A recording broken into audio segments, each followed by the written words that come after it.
EICHENWALDE.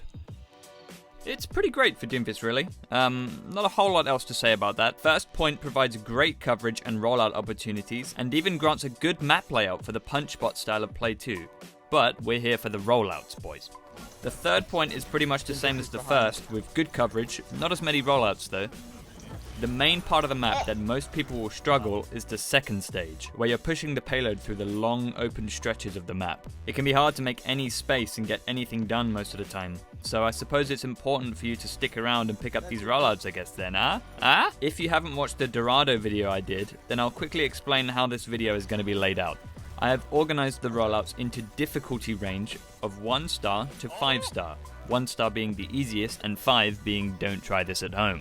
We'll go through all of the 1 star, then the 2 star, and you get the idea. Starting with the simple 1 star rollouts. These are going to be very easy to pull off, things like simple cycle rollouts and engages which involve little or no tech.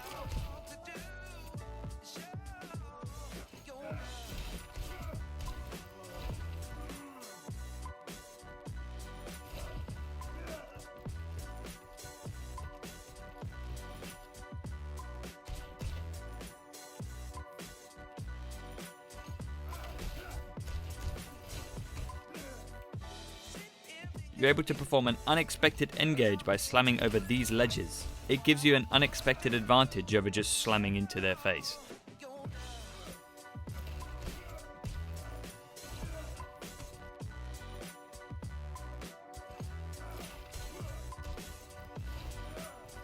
Slamming on these stairs at an angle will cause you to slide along the stairs, which in turn can increase the damage you get from your slam. Emoting around corners like this can allow you to third-person scout to optimize your engage timing. Headbutting this doorway will also cause your slam to slide along the floor, increasing the damage, which can then be comboed into a cycle rollout to disengage. Heading over to the 2-star rollouts, they get a little more difficult, involving more steps and more techs. Like this first point engage into the backline you can do. You have to coordinate rollouts like this one with your team's positioning and cooldowns to avoid you getting absolutely deconstructed by all 6 members of the enemy team. Another more common way to engage onto first points is by turn punching around this corner to get behind them.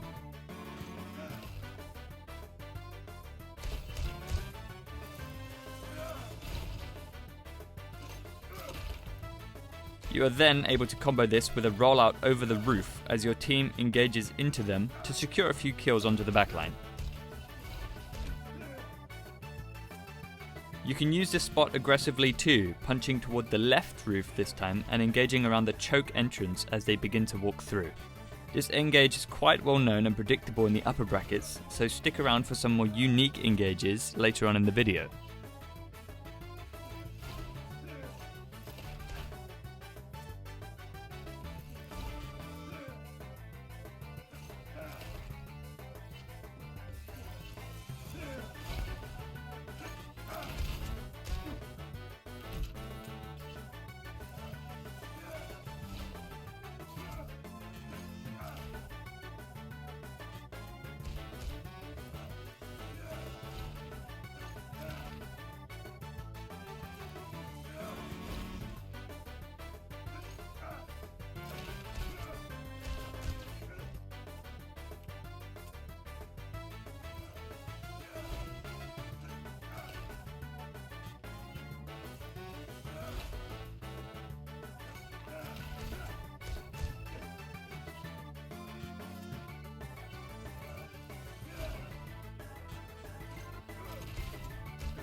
There are a few bounces you can do to engage onto this high ground, which you can use offensively and defensively for any unwanted residents in the castle.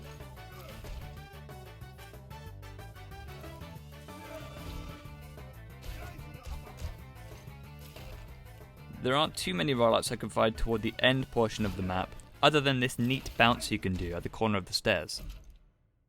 The 3-star rollouts are very similar to the 2-star rollouts, but they are more technical and more difficult to pull off. With this though, makes it harder for the enemy team to predict your movement, so it is often worth it to perform these rollouts over most of the 2-star, if you can master consistent mechanics.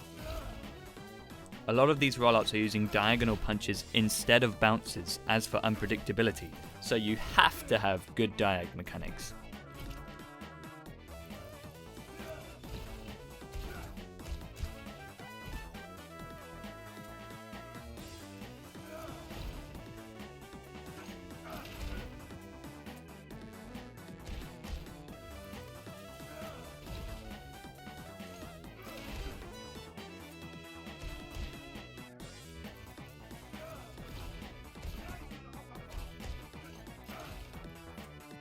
There are many ways to engage the backline of this choke using the environment around you, so you should switch which one you use according to what best suits your current situation.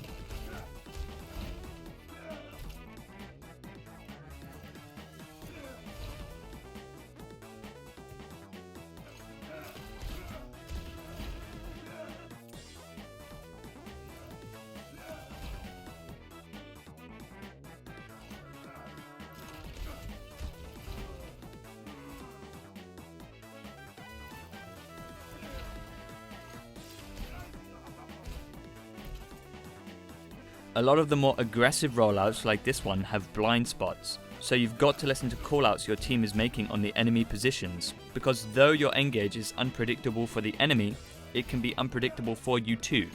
A sort of high risk, high reward situation.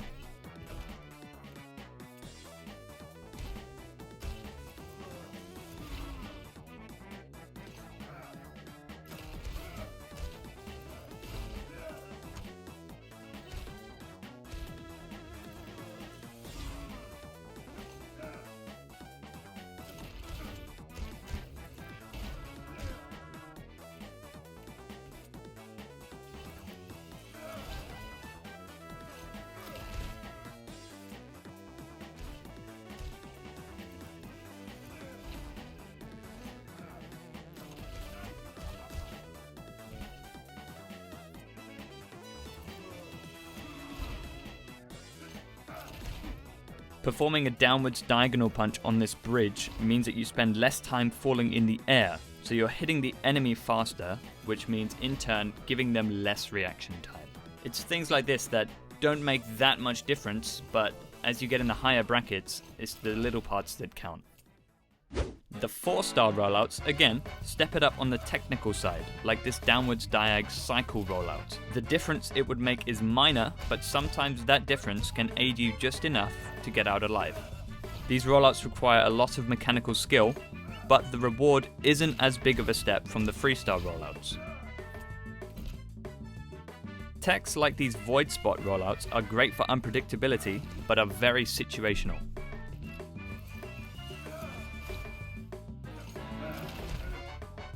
A risky balance spot you can perform is by the choke entrance. Uppercutting and slotting yourself in this wedge can set you up for an easy engage onto the backline and a quick escape out.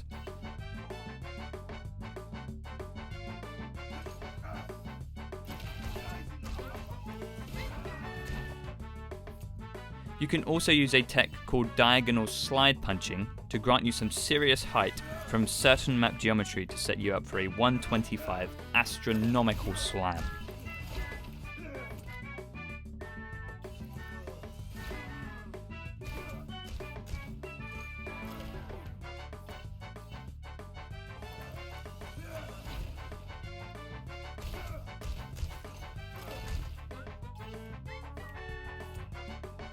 Then finally, there are two downwards diag punches on third point you can use to really surprise the enemies from the amount of downwards distance they actually grant you.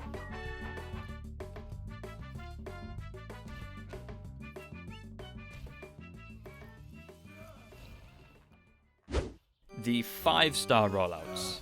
The rollout category that is often more buck for your bang, or whatever the saying is. I'm going to do a quick breakdown of each individual rollout, as there can be quite a bit to explain for each one.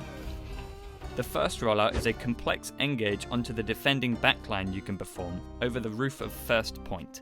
Head out the left spawn door that you just found out existed, then onto the side railing. Jumping then uppercutting will give you just enough height to combo into a bounce onto the roof. As you bounce on the roof, you want to move backwards slightly.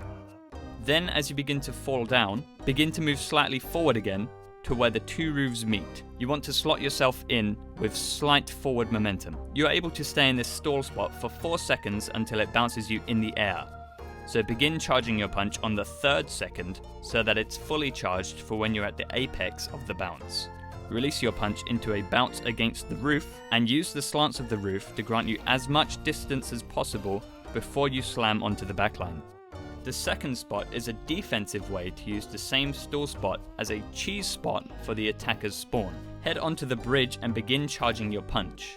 Locate this roof. This is a very important step as you're going to be bouncing off of it. Bounce and head toward the stall spot. Then use your uppercut for the last leg of distance needed to wedge yourself up there. This spot gives you clear vision of who's coming out of spawn, so you can look for a pick, then absolutely book it out of there. Meteor strike recommended. The third spot introduces a second stall spot you can hold in. Head to the top grey part of this broken robotic structure. You're going to be performing a diagonal punch into a turn punch from the top of this lamp post. Charge your punch, jump, then hold forward. At the apex of your jump, release your punch and then turn punch to the right. After this, uppercut and aim to land at the bottom left of the first protruding dormer. You'll be wedged in between the dormer and the invisible wall at the edge of the map. You can use this as you want, but I like to use it as an over-the-roof engagement.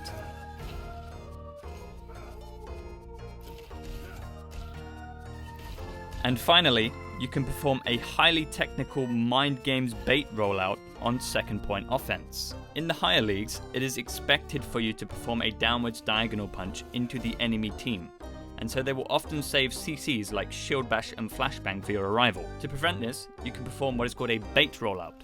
They will use their CCs on you when they see you perform this downwards diagonal punch, but you will not be punching directly into them. No, instead you will perform a downwards diagonal punch into a bounce as to be airborne when any CCs are in use. Then you can combo this with a slam for a finishing kill after you have expunged them of CCs. That's going to be it for the rollouts. Is there a rollout that you thought of that I didn't include? Comment it down below. I hope you enjoyed and thank you very much for watching.